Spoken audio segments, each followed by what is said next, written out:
जय हिंद विद्यार्थियों।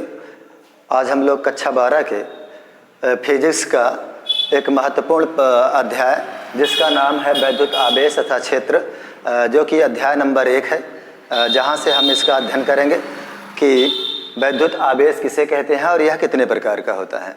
तो विद्यार्थियों, मैं आपको बता दूं कि वैद्युत आवेश किसी पदार्थ का एक ऐसा गुण है, वैद्युत आवेश किसी पदार्थ का एक ऐसा गुण है जिस गुण के कारण उस वस्तु में वैद्युत तथा चुंबकीय प्रभाव उत्पन्न तथा अनुभव किया जाता है। तो विद्यार्थियों, वैद्युत आवेश जो कि आवेश है उसकी परिभाषाएं बहुत सारी हैं, जिसमें से हमने कुछ यहाँ पर लिख रखा है और इसी आवेश के या इसी परिभाषा के आधार पे हम अध्ययन करेंगे। जैसे हमने यहाँ पर पहली परिभाषा लिख रखा है कि वैद्युत आवेश का मतलब होता है कि आवेश द्रव्य यानी पदार्थ का वह गुण है जिस गुण के कारण वैद्युत तथा चुंबकीय प्रभाव उत्पन्न तथा अनुभव किया जाता है। विद्यार्थियों, यहाँ पर देखें कि मैंने कहा कि द्रव्य यानी कोई पदार्थ होता है। अब उस पदार्थ में कोई ना कोई गुण होता है। अब उस गुण के कारण यदि उसमें चुंबकीय या वैद्युत प्रभाव उत्पन्न हो रहा है तो उसी वैद्युत या चुंबकीय प्रभाव उत्पन्न करने वाले गुण को ही हम वैद्युत आवेश कहते हैं। तो वैद्युत आवेश का एक परिभाषा तो ये हो गई। दूसरी परिभाषा देखें, किसी वस्तु अथवा पदार्थ का वह गुण, यानी किसी वस्तु अथवा पदार्थ का वह गुण जिसकी उपस्थिति में, यानी कोई एक गुण होगा किसी पदार्थ या वस्तु में और उसकी उपस्थिति में वस्तुएं किसी अन्य वस्तु को या तो आकर्षित करेंगी या तो प्रतिकर्षित करती हैं। आकर्षित करें या प्रतिकर्षित करती हैं, ऐसे गुण को आवेश कहते हैं। यानी मान लीजिए हमारे पास कोई वस्तु है, जैसे मान लीजिए हमारे पास एक मार्कर वस्तु है और इस वस्तु में एक ऐसा गुण पाया जा रहा है कि जिस वस्तु के कारण, यहाँ पर देखेंगे कि वस्तु के कारण इस वस्तु में वह गुण पाया गया है जिससे कि यह वस्तु किसी चीज को अपनी तरफ आकर्षित कर लेगा या तो प्रतिकर्षित कर देगा। आकर्षित मतलब अपनी तरफ खींचेगा।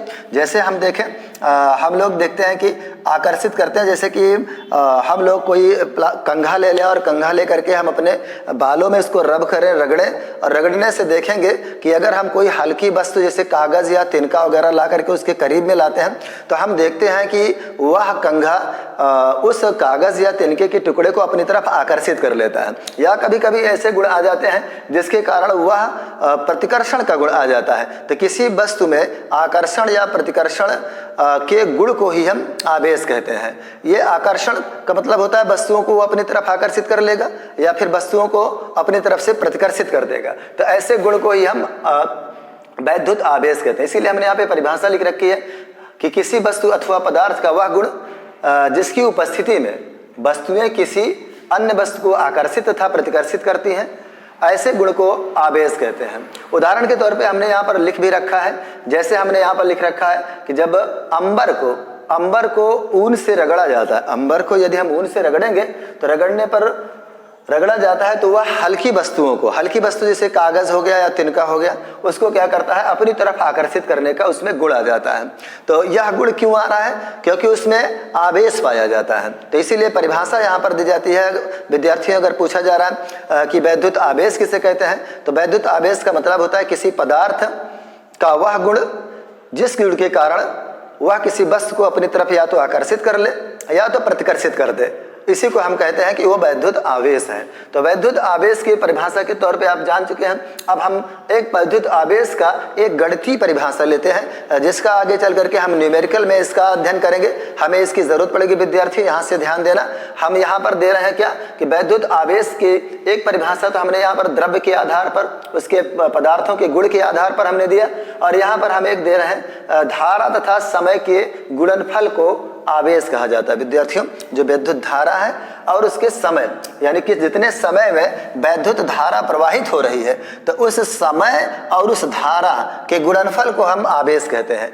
इसे हम Q से प्रदर्शित करते हैं। छोटे लेटर Q में हम इसको लेंगे और इसे Q से प्रदर्शित करेंगे। तो विद्यार्थियों, गणितीय गुण के रूप में अगर परिभाषा आपसे पूछी जा रही है तो पदार्थों के गुण के रूप में कि पदार्थ जब किसी वस्तु को अपनी तरफ आकर्षित करें या प्रतिकर्षित करें तो इसी गुण को हम वैद्युत आवेश कहते हैं। लेकिन अगर गणितीय रूप में परिभाषा पूछी जा रही है तो हम परिभाषित करेंगे कि बस धारा और समय के गुणनफल को यानी धारा तथा समय के गुणनफल को हम आवेश कहते हैं। इसे Q से प्रदर्शित करते हैं। इस तरह से एक परिभाषा यानी एक सूत्र बन जाएगा हमारा, अतः आवेश बराबर धारा गुणे समय, यानी हमारा एक फार्मूला बनेगा आवेश, यानी आवेश बराबर हमारा हो जाएगा धारा गुणे समय। धारा को देखें यानी जिसे हम Q से निरूपित करेंगे। अब धारा को हम I से प्रदर्शित करते हैं यानी I और गुणे में T।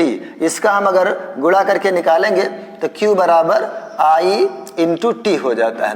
तो इस तरह से विद्यार्थियों आपके समझ में आ जाना चाहिए कि गणितीय रूप में अगर आवेश की परिभाषा पूछी जा रही है तो धारा गुणे समय इसके गुणनफल को ही हम आवेश कहते हैं, वैद्युत आवेश कहते हैं। लेकिन अगर पदार्थों के गुण के आधार पर पूछा जा रहा है तो वह गुण जो आकर्षित या प्रतिकर्षित करने का जो गुण होता है उसी को हम वैद्युत आवेश कहते हैं। यानी पदार्थों में किसी वस्तु को अपनी तरफ आकर्षित करने या प्रतिकर्षित करने के गुण को हम वैद्युत आवेश कहते हैं। लेकिन गणितीय रूप में अगर देखा जाए तो धारा गुणे समय, धारा और समय के गुणनफल को हम क्या कहते हैं? वैद्युत आवेश कहते हैं। अच्छा, इसका मात्रक जो होता है वो एम्पियर और सेकंड, क्योंकि धारा का मात्रक क्या होता है? एम्पियर होता है, और समय का मात्रक क्या होता है? वो टाइम यानी समय का मात्रक जो होता है सेकंड होता है। इसलिए एम्पियर गुणे धारा यानी एम्पियर गुणे सेकंड ये होता है मात्रक। इसका दूसरा नाम भी होता है कूलाम, यानी एम्पियर का यानी वैद्युत आवेश का जो मात्रक होता है उसे हम कूलाम कहते हैं। अच्छा, कूलाम यह एक अदिश राशि है, क्योंकि इसमें गुण तो प्रदर्शित किया जाता है लेकिन दिशा प्रदर्शित नहीं की जाती है, इसीलिए हम इसे एक अदिश राशि मानेंगे। विद्यार्थियों, आवेश का दूसरा सूत्र होता है Q बराबर एन ई। अब एन क्या है? जहाँ पे हमने यहाँ दिखा दिया है कि एन इलेक्ट्रॉन की संख्या होती है तथा ई जो होता है इलेक्ट्रॉन पर आवेश होता है। इलेक्ट्रॉन पे आवेश का जो मान होता है ई बराबर 1.6 × 10⁻⁻19 कूलाम होता है।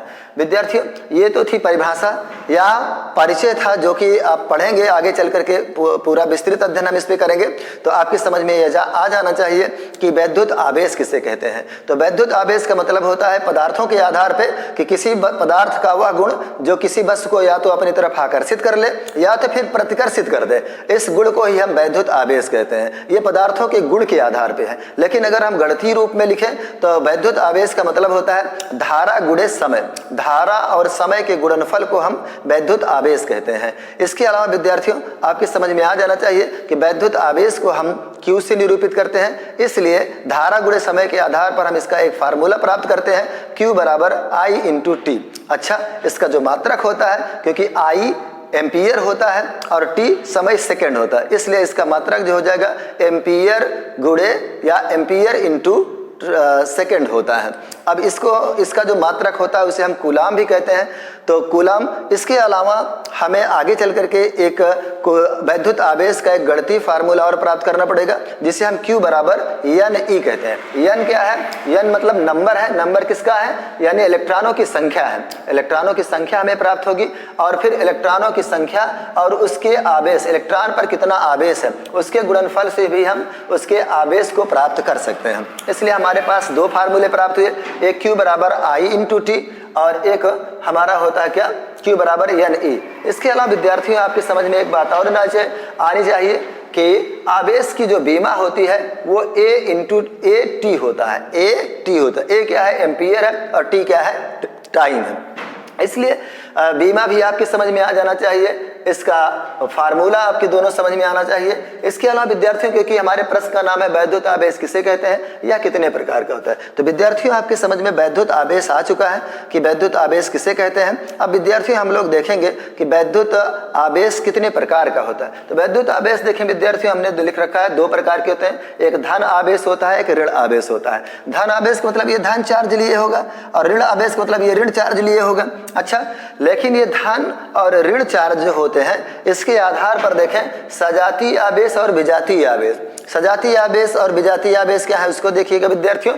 हम बताएं कि सजातीय आवेश का मतलब होता है कि ऐसे दो पदार्थ जिनका आवेश या तो धन धन होगा या तो फिर ऋण ऋण होगा, इसे हम कहेंगे ये सजातीय आवेश है। लेकिन विद्यार्थियों विजातीय आवेश का मतलब है या तो एक धन होगा और एक ऋण होगा। अब ये धन होने का, सजातीय होने का या विजातीय होने का क्या मतलब है उसका हमने यहाँ पर एक नोट्स लिख रखा है कि सजातीय आवेश यदि हैं यदि दो सजातीय आवेश एक दूसरे को प्रदर्शित करते हैं, यानी दो सजातीय आवेश वाले पदार्थों को अगर हम एक स्थान पर लाएं और उनको एक साथ करना चाहें तो वह दोनों पदार्थ एक दूसरे को प्रतिकर्षित कर देते हैं। प्रतिकर्षित करने का मतलब है कि उनको दूर हटा देते हैं। जैसे हमारा मार्कर है ये, अगर ये हमारा मान लीजिए दोनों में धन आवेश है तो इन दोनों को अगर हम इसमें लाएंगे तो ये मार्कर कभी भी एक दूसरे को हमेशा प्रतिकर्षित करेंगे, यानी दूर हटा देंगे, ये करीब में नहीं आने देंगे। इसी को कहा जाता है प्रतिकर्षित करना। विजातीय आवेश जो एक दूसरे को आकर्षित कर देते हैं। विजातीय मतलब एक आवेश प्लस का होगा, एक आवेश माइनस का होगा। इस दशा में अगर हम मान लीजिए हमारा ये मार्कर प्लस का और एक माइनस का, अगर हम इनको दोनों को लाएंगे तो एक दूसरे को आकर्षित करके एक दूसरे के करीब में आ जाएंगे। इसीलिए आपको विद्यार्थियों समझ में आ जाना चाहिए कि आवेश दो प्रकार के होते हैं, एक धन आवेश होता है और एक ऋण आवेश होता है। धन अगर आ रहे हैं करीब में तो उसे हम सजातीय, या ऋण आ रहे हैं तो उसे भी हम सजातीय कहेंगे। लेकिन यदि धन और ऋण आ रहे हैं तो उसे हम विजातीय आवेश कहेंगे। इसकी विशेषता ये होती है कि यदि धन समीप में आते हैं तो उसमें प्रतिकर्षण का गुण उत्पन्न होता है, और यदि धन और ऋण साथ में आ रहे हैं तो उसमें आकर्षण का गुण उत्पन्न होता है। विद्यार्थियों, इस तरह से आपने देखा कि वैद्युत आवेश किसे कहते हैं, यह कितने प्रकार का होता है। विद्यार्थियों, आपसे आप इस नोट्स को स्क्रीनशॉट ले सकते हैं। विद्यार्थियों, जय हिंद।